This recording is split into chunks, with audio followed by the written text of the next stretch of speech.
तो कैसे हैं आप लोग। मैं उम्मीद करता हूँ कि ये सप्ताह आपके लिए काफ़ी अच्छा गुजरा होगा। आपने स्टॉक मार्केट से ढेर सारा पैसा कमाया होगा। मार्केट तो अभी कंसोलिडेट कर रहा है। और अगर हम एफ आई डी आई का डेटा देखें तो एफ आई लगातार सेल करते जा रहा है और डी आई लगातार बाई करते जा रहा है। और मैंने यूट्यूब पे देखा है कि बहुत सारे लोग मतलब इस डेटा को एनालाइज करके मार्केट का प्रेडिक्शन बताते हैं कि मार्केट नीचे जाएगा कि ऊपर जाएगा। कोई कहता है आज देखो एफआईआई ने इतना माल बेच दिया, डीआईआई ने इतना खरीद लिया। अरे भैया, आप ये नहीं समझते हो कि ये दोनों तो एक ही सिक्के के दो पहलू हैं। एक बेचता है तो एक खरीद लेता है। अगर आप जो पहले फॉल आया था मार्च के अंदर, 2020 के अंदर, उस समय आप देखते हैं कि एफआईआई ने दबा के माल बेचा और डीआईआई ने दबा के उठा लिया। फिर डीआईआई धीरे धीरे अपना माल बेचने लगा। जैसे जैसे मार्केट ऊपर आया एफआईआई ने खरीदना स्टार्ट कर दिया। तो ये लोग तो दोनों जो इंस्टीट्यूशंस हैं, ये एक दूसरे के साथ पिंग पोंग का गेम खेलते रहते हैं। एक बेचता है, दूसरा उठा लेता है, और बीच में पिस कौन जाता है? Retail trader. आप समझ रहे हैं? तो ये डीआईआई ने कितना खरीदा, एफआईआई ने कितना खरीदा, इस सब चीज़ों से कोई मैटर नहीं करता है कि मार्केट का मूवमेंट कहाँ जाएगा। अगर आपको मार्केट का मूवमेंट देखना है तो सबसे आपका अच्छा दोस्त है ये चार्ट। अगर चार्ट कहता है कि मैं भाई ऊपर जा रहा हूँ तो आप भी उसके साथ हो लो। अगर वो कह रहा है नीचे जा रहा हूँ तो आप अपना माल काट के बैठ जाओ भाई। तो ये डेटा वेटा जो दिखा के लोग आपको बताते रहते हैं कि यार अच्छा एफआईआई ने माल बेच दिया, अरे मार्केट तो टूटेगा। लेकिन आपको, इवन दो दिस ये डेटा काफ़ी मैटर करता है, लेकिन आपको इस अकेले इस डेटा को नहीं देखना है। आपको ये भी देखना है कि उन्होंने इंडेक्स के फ्यूचर्स में क्या पोजीशंस बना रखी है। जैसे अगर आप देखते हैं कि इस वीक के अंदर एफआईआई ने बहुत माल बेचा है। उन्होंने बेचा, फिर खरीदा, फिर बेचा, फिर खरीदा।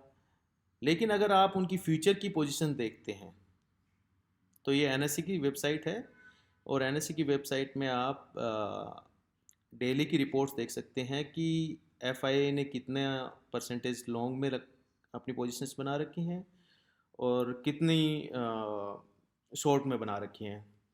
तो इसको एक्सेस करने के लिए आपको सिंपली प्रोडक्ट्स, इक्विटी डेरिवेटिव्स, फिर यहाँ पे F N O daily report आता है। अगर यहाँ पे केवल आपको 2 दिन की प्रीवियस करंट डे और प्रीवियस डे की केवल रिपोर्ट्स मिलती हैं। और अगर आपको पहले की रिपोर्ट्स देखनी है तो आपको हिस्टोरिकल डेटा में जाना होगा। फिर यहाँ पे एक ऑप्शन आता है आर्काइव ऑफ डेली रिपोर्ट्स।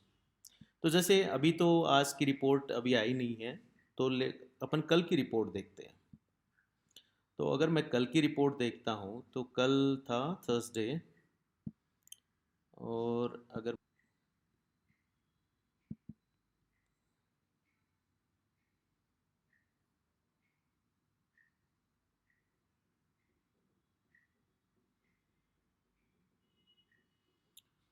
तो आप देखते हो कि एफआईआई ने 1,15,293 कॉन्ट्रैक्ट लॉन्ग में खड़े कर रखे, और शॉर्ट में केवल 25,000 कॉन्ट्रैक्ट खड़े कर रखे हैं। तो अगर आप इस डेटा को जो उनके कैश मार्केट के डेटा से अगर कंपेयर करते हैं तो आप आइडिया लगा सकते हैं कि उनके माइंड में क्या चल रहा है। उन्होंने भैया अपनी लॉन्ग में यहाँ पे पोजीशंस खड़ी कर रखी हैं। अगर मार्केट ऊपर जाता है तो वो अपने लॉन्ग्स काट लेंगे। नीचे जाने के लिए उनको पता है कि डीआई खड़ा हुआ है माल खरीदने के लिए। और वो अपना माल भी बेचते जा रहे हैं धीरे धीरे। जितना माल बेचते जा रहे हैं उतना ही माल इधर, उतना ही उतनी पोजीशन इधर है। ये लोग लॉन्ग में खड़ी कर रखे हैं कि अगर मान लो मार्केट ऊपर जाता है तो उनको लॉन्ग्स के थ्रू प्रॉफिट हो जाएगा। आप समझ रहे हैं? तो अगर आपको ये कैश डेटा और इनसे अगर आइडिया लगाना है तो आपको कैश जो कैश में जो जितना माल बेचा जाता है, खरीदा जाता है, उसके साथ में आपको ये भी देखना पड़ेगा कि उन्होंने फ्यूचर में क्या पोजीशंस बना रखी हैं, कैसे उन्होंने अपने आप को हैज कर रखा है। और अगर मार्केट की वीकली बात करें तो मार्केट 21 जून, तो 21 जून को जैसा कि होता है SGX निफ्टी सुबह दिखता है कि भैया मार्केट तो आज बहुत बुरे तरीके से पिटने वाला है, -200। और मार्केट खुलता भी वैसे ही है, लेकिन खुलने के जस्ट बाद में सिंपल एक फ्लिक मारता है नीचे की तरफ और पूरे दिन भर चढ़ाई चढ़ाई चढ़ाई। लोग शॉर्ट करते जाते हैं, करते जाते हैं, करते जाते हैं, और at the day and loss book करके बैठ जाते हैं। तो भैया ये जो मार्केट का गेम है, ये gap up gap down, SGX Nifty, इन सब से अच्छा है कि मार्केट का चार्ट ओपन करो, देखो मार्केट क्या कह रहा है, अपने नाक, अपने कान सारे बंद कर लो, और जो चार्ट कहता है उसके अकॉर्डिंग चलते रहो। अगर चार्ट कह रहा है कि भैया हम तो ऊपर जाएंगे, तो फिर आप क्यों शॉर्ट कर रहे हो उसको? और अगर चार्ट कह रहा है कि हम तो डाउनवर्ड जाएंगे, तो भैया आप चार्ट के हिसाब से डाउनवर्ड भी चलो। अब बात करते हैं कि मार्केट में अगले वीक क्या हो सकता है। तो आप देख रहे हैं कि मार्केट ने 15 जून को एक हाई लगाया था 15901 का।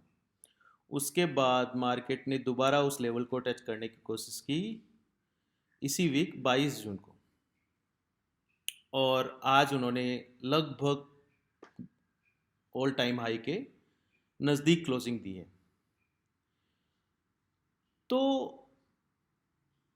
आप लोगों ने, बहुत सारे लोगों ने सुना होगा कि जब भी मार्केट में टॉप या बॉटम बनता है तो ये डबल टॉप, ट्रिपल टॉप इस टाइप के फॉर्म में बनता है। तो अगर आप एक इन्वेस्टर हैं तो आपको अभी एक नए हाई का वेट करना चाहिए। अभी इस पोजीशन पे आपको अपना 75% या 50% माल आपका बेच देना चाहिए, और आपको एक नए हाई का वेट करना चाहिए। ये मार्केट कहीं नहीं जाने वाला है। ऐसा नहीं है कि मार्केट यहाँ से सीधा निकल गया और 17, 18,000, 19,000, 21,000 चला जाएगा। ऐसा नहीं होगा। ऐसा होगा भी तो भी मार्केट दोबारा इस लेवल पे ज़रूर आएगा, क्योंकि मार्केट में बायर और सेलर ये दोनों एक दूसरे को कभी दुखी नहीं करते हैं। अगर आप देखते हैं, इस चार्ट को देखते हैं, तो आप देख रहे हैं कि यहाँ से, चलो यहाँ से मार्केट चढ़ना स्टार्ट हुआ, मार्केट में कोई भी बाउंडेशन नहीं आई, किसी सेलर ने इतना ज़्यादा कोई कंट्रीब्यूट नहीं किया। धीरे धीरे वो चढ़ाते गए चढ़ाते गए चढ़ाते गए। यहाँ पे आप देखते हैं कि कुछ सेलर्स ने अपना इंटरेस्ट दिखाया कि भैया हम मार्केट को थोड़ा नीचे लेके जाना चाहते हैं, लेकिन बायर्स ने फिर कहा कि नहीं, हमें तो 15,900 का ही टारगेट लगाना है। उसके बाद आप देख लेना। फिर देखते हैं, आप देखते हैं कि ये जब यहाँ पे टॉप लगा तो इस सेलर को नुकसान से बचाने के लिए मार्केट को नीचे लाया गया, मार्केट को नीचे लाया गया। आप देख सकते हैं कि मार्केट लगभग वहीं से वापस रिवर्स कर गया। तो मार्केट में बायर सेलर का ध्यान रखता है, सेलर बायर का ध्यान रखता है। पिस कौन जाता है बीच में? हम जैसे लोग, रिटेल लोग। रिटेल लोगों की ये लोग खटिया खड़ी कर देते हैं भैया। रिटेल वाले फंस जाते हैं बेचारे कि अरे मार्केट गिरेगा। जब वो सोचते हैं मार्केट गिरेगा तो मार्केट में अगले ही दिन एक ऐसी ऐसी तेजी आती है कि सबका पर्सपेक्टिव चेंज हो जाता है। और मार्केट में गिरने के लिए आपको थोड़े बेसिक रूल्स जो होते हैं कि सपोर्ट रेजिस्टेंस, ये सब चीज़ें जो होती हैं उसके बारे में आपको बेसिक नॉलेज तो हर किसी को होता है। और स्टॉक मार्केट में एक्चुअली बेसिक नॉलेज ही चाहिए। अगर मार्केट ने एक हायर लो बना रखा है और हायर लो बनाते बनाते ऊपर चढ़ते जा रहा है, तो आप भी मार्केट के साथ में ऊपर चलते जाइए। जिस दिन वो लो को काट दे और फिर लोअर लो बनाने लग जाए, तो उस दिन आप अपना माल काट लीजिए। अभी आप देख रहे हैं कि ये मार्केट चढ़ते जा रहा है चढ़ते जा रहा है, अभी यहाँ तक चढ़ा, फिर अब इसने एक नया लो बनाया, अब फिर चढ़ने लग गया है। तो लेकिन तो फिर आपको इसके साथ में चलते रहना चाहिए, आपको इससे दुश्मनी कभी भी नहीं करनी चाहिए। मार्केट में अगर आप उनके इन जो बड़े लोग हैं इनके साथ साथ चलते रहेंगे तो आपको नुकसान नहीं होगा। लेकिन अगर आपने जिद कर लिया कि नहीं, मार्केट तो नीचे आना चाहिए, मार्केट तो ऊपर जाना चाहिए, तो फिर ये लोग आपको नहीं बख्शेंगे। तो मेरा कहने का मतलब यही है कि चार्ट देखिए, मार्केट की डायरेक्शन देखिए, उस हिसाब से अपना इन्वेस्टमेंट कीजिए। अभी जैसे मैं बताता हूँ कि जिस दिन ये टॉप बना था और उसके बाद जब ये यहाँ पे दोबारा रीटेस्ट किया था, तो हमने हमारे जितने भी मेंबर्स थे उनको बोला कि भैया अब प्रॉफिट बुकिंग कर लो। क्यों? क्योंकि market double top type of pattern बना रहा है। अपने को क्यों रिस्क लेना है, जोखिम क्यों लेना है? जो जितना भी प्रॉफिट अपन ने पिछले 2 महीने में लगातार इस रैली के अंदर जो आ, मई और जून में जो काफ़ी अच्छा प्रॉफिट हमने कमाया था मिड कैप की रैली से, उसको अपने को मार्केट को देना थोड़े है। वो प्रॉफिट तो अपने को घर में ही रखना है। ठीक है, मार्केट ऊपर चला गया तो अपने पास और प्रॉफिट नहीं आएगा, लेकिन अपने घर से तो कुछ नहीं जा रहा। तो इसलिए हमने सबको बोल दिया कि भैया अपना जैसे जिस जिसको जहाँ जहाँ मौका मिले अपना मुनाफा निकाल लो। मार्केट को ऊपर जाने दो एक बार। मार्केट काफ़ी दिनों से एक एक लगातार रेलिंग मोड में है। और अपन ने देखा भी है कि पहले देखा है कि मार्केट ने काफ़ी दिनों, थोड़े पिछले 2-3 महीनों में काफ़ी कंसोलिडेशन किया। एक हाई बनाया 15,432 का, और उसके बाद में काफ़ी दिनों तक 2-3 महीने तक उठा पटक उठा पटक उठा पटक। लेकिन उस पीरियड में अगर आप अच्छे से नोटिस करेंगे तो मिड कैप ने बहुत पैसा बना के दिया। मिड कैप और स्मॉल कैप ने बहुत अच्छा पैसा बना के दिया। और वही गेम होता है। देखिए, इनके पास भी ऐसा तो है नहीं कि पैसों का कोई भंडार लगा हुआ है कि ये इंडेक्स भी चला दें, स्मॉल कैप भी चला दें, मिड कैप भी चला दें। पैसा तो इनको भी इधर उधर तो करना ही होता है। तो आप एक बार नोटिस करिएगा, जब index mid cap small cap में जब रैली तभी आती है जब इंडेक्स कॉन्सोलिडेट करने लग जाता है। जब इंडेक्स कॉन्सोलिडेशन फेज में होता है उस समय मिड कैप और स्मॉल कैप रैली करने लग जाते हैं। और एज ए रिटेल इन्वेस्टर अपने को वही मौका ढूंढना है जब स्मॉल कैप मिड कैप में रैली स्टार्ट हो। आप पार्टिसिपेट करिए, पैसा बनाइए। और ऐसा नहीं है कि मार्केट में हमेशा बने रहिए।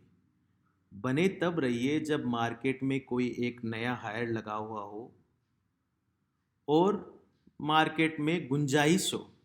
अब जैसे यहाँ पे कोई गुंजाइश नहीं है, यहाँ पे मार्केट ने एक टॉप बना लिया। अब मार्केट अगर यहाँ से नीचे गिरने लग जाता है तो ऑब्वियसली मार्केट के पास कोई पर्पस नहीं है ऊपर जाने का, क्योंकि उन्होंने, हो सकता है उन्होंने अपना माल इस पीरियड में पूरा बेच दिया हो। तो मेरा कहने का मतलब ये है कि मार्केट में एक नए हाई का वेट करो, यहाँ पे इस पोजीशन में नए हाई का वेट करो, लेट इट गो अप, जाने दो इसको ऊपर। जब ऊपर चला जाएगा तो अपने पास एक कंफर्मेशन तो रहेगा कि हाँ भैया एक नया नया लेवल भी है। वो उस नए लेवल के लिए आप वेट करिए। उस नए लेवल का मार्केट कभी भी ऐसे स्ट्रेट लाइन में कभी नहीं चलता है। मार्केट चढ़ता है, रुकता है, गिरता है, फिर आगे बढ़ता है। तो जब वो गिरावट वाला फेज आए और जब मार्केट फिर दोबारा चल ऊपर जाने के लिए रेडी हो, उस समय फिर अपन इंटर हो जाएंगे। इस टाइम पीरियड में जब ये मार्केट कोई ब्रेकआउट करके एक नया हाई बनाने वाला हो, उस टाइम में आप फ्यूचर ट्रेडिंग, ऑप्शन ट्रेडिंग, इनके थ्रू थोड़ी थोड़ी क्वांटिटी से प्ले कर सकते हैं। तो ये वाला वीडियो आज बेसिकली मैं इसीलिए बनाना चाहता था कि ताकि लोगों को थोड़ा बहुत आइडिया लगे कि मार्केट में कैसे बने रहना है, कब मार्केट और मार्केट में डेटा को एनालाइज कैसे करना है। तो जैसे मैंने वीडियो की शुरुआत में ही बताया था कि आपको ये जो कैश मार्केट में एफआई ने कितना खरीदा, डीआई ने कितना बेचा, इन सब डेटा से आपको कंफ्यूज नहीं होना है। ये बड़े लोग हैं भैया। ये लोग अगर माल कहीं बेच रहे होते हैं तो कहीं फ्यूचर में कहीं पोजीशन और बढ़ा रहे होते हैं। इनको दोनों साइड में मुनाफा होता है। आपको क्या लगता है कि जब मार्केट गिरा था 2020 के अंदर, तो क्या एफआईआई की जेब खाली हो गई थी? नहीं हुई थी उनकी जेब खाली। उन्होंने तो अच्छा खासा पैसा बनाया फ्यूचर्स में। कैश मार्केट में उन्होंने थोड़ा सा माल बेचा। आपको ये तो पता ही है कि खरीदने मार्केट को, किसी इंडेक्स को या किसी स्टॉक को चढ़ाना बहुत मुश्किल होता है, उसको गिराना बहुत इजी होता है।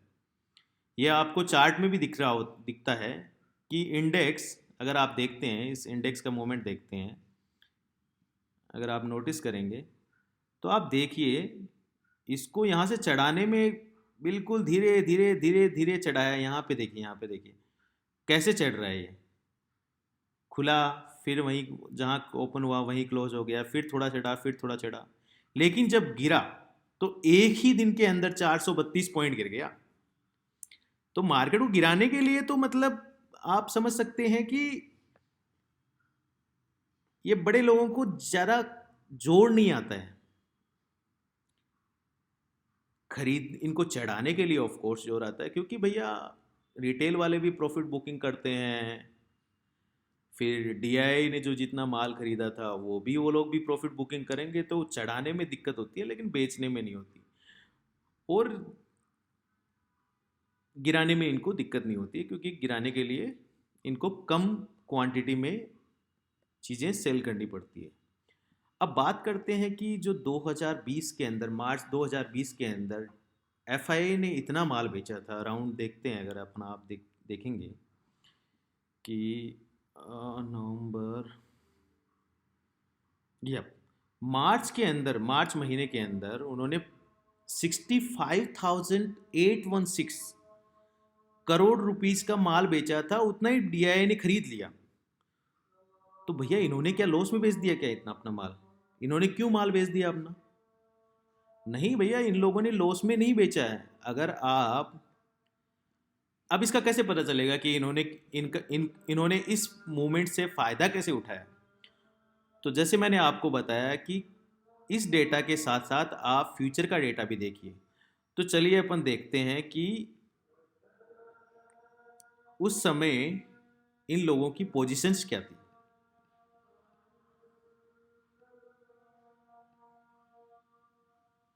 तो ये था फैब। फैब के अंदर अपन देखते हैं लास्ट के कुछ दिनों का डेटा। तो ये है 26 फैब 20।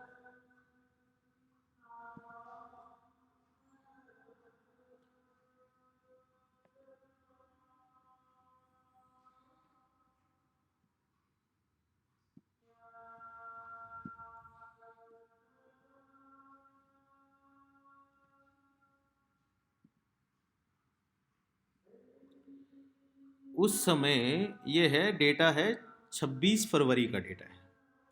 26 फरवरी के डेटा में आप देखते हैं कि एफआईआई जो हैं उनके 70,000 कॉन्ट्रैक्ट लॉन्ग में खड़े थे और 1,74,000 कॉन्ट्रैक्ट उनके शॉर्ट में खड़े थे।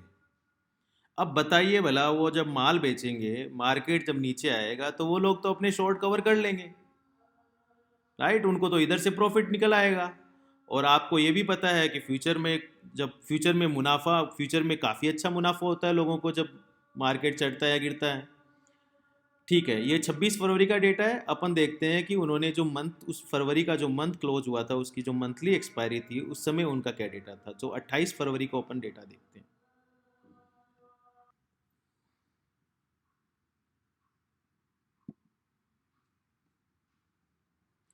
ये है 28 फरवरी को डेटा। 28 फरवरी को आप देखते हैं कि एफआईआई ने अपने लॉन्ग्स बिल्कुल कम कर दिए और उन्होंने शॉर्ट्स काफ़ी बढ़ा लिए।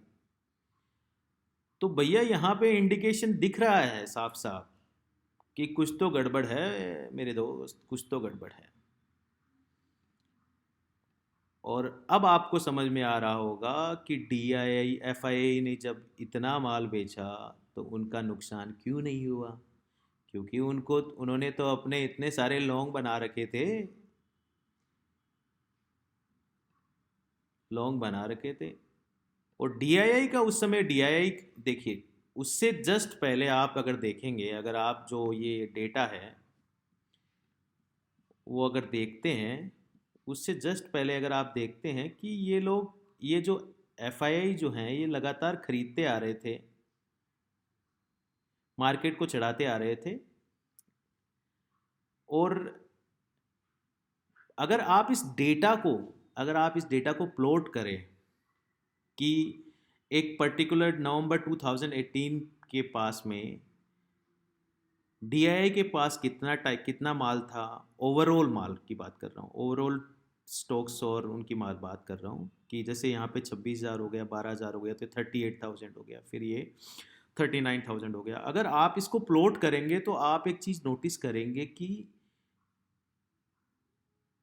5 साल के अंदर ये लोग क्या करते हैं, 5 साल, एक एक पार्ट, एक इंस्टीट्यूशन माल खरीदता जाता है, दूसरा बेचता जाता है, फिर 5 साल बाद में दूसरा खरीदता जाता है, फिर एक बेचता जाता है। और जब भी इनके दोनों के मीटिंग पॉइंट आते हैं, बीच वाला जो मीटिंग पॉइंट होता है, उसके बाद में ट्रेंड चेंज हो जाता है। और जब ये मीट करते हैं उस समय एक बड़ी गिरावट आती है। बड़ी गिरावट का मतलब ये होता है कि उस समय ये लोग माल को एक साथ ट्रांसफ़र कर लेते हैं। तो जैसे यहाँ पे आप देखते हैं कि धीरे धीरे एफआई माल बेचते जा रहा था, और फिर उन्होंने, जब ये कोरोना वोरोना का जो चल रहा था, तो उन्होंने, उनको एक इवेंट चाहिए था, उस इवेंट का फ़ायदा उठाया और उन्होंने मार्केट में माल इधर से इधर कर लिया। तो मैं उम्मीद करता हूँ कि ये सारी चीज़ें थोड़ी बहुत आपको आइडिया देंगे कि मार्केट में क्या चलता है। ये एफ आई डी आई आई का जो बाइंग सेलिंग फिगर होता है, ये एक्चुअल में क्या होता है। तो इसी के साथ में मैं इस वीडियो को यहीं पे स्टॉप करता हूँ, और मैं उम्मीद करता हूँ कि आप लोग स्टॉक मार्केट से बहुत बहुत पैसा कमाएं।